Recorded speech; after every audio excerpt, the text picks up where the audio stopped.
तर संजय राऊतांना आज 5 वर्षांनी या सगळ्या गोष्टी का सांगाव्याशा वाटतायत असा सवाल केलाय मंत्री शंभूराज देसाईंनी।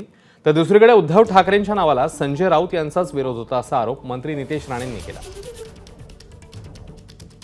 21 दिवस आम्हाला फिरवलं मुंबईमध्ये, नवीन आमदार आम्ही निवडून आलतो 2019च्या विधानसभेला 15 दिवस आम्हाला ठेवलं आणि आमच्याकडं असं बोर्ड दाखवलं।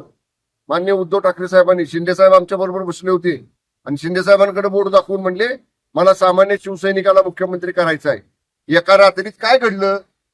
आणि जर तुम्ही संजय राऊत आता म्हणतायत ना पवार साहेबांचा विरोध होता, 5 वर्षात का नाही बोलला?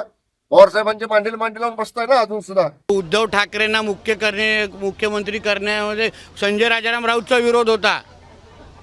थोडं मनमोकळी तुम्ही केसरकर साहेबांना बोला तर ते बोलतील खरं काय सत्य काय।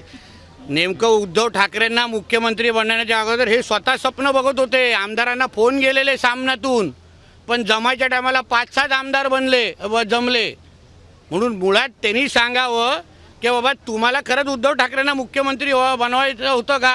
आता कोण काय म्हणताय, आता काय म्हणजे मला भविष्यात तर मला असं दिसतं हे सगळीच परिस्थिती पाहून की तर तुम्ही एखाद्या पोराच्या सख्खा म्हणजे स्वतःच्या पोराचं नाव ठेवताना मला का विचारलं नाही अशी म्हणायची पाळी महाराष्ट्रात येईल।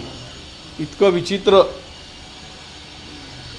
पणा महाराष्ट्रामध्ये दिसतो आहे। एबीपी माझा, उघडा डोळे बघा नीट।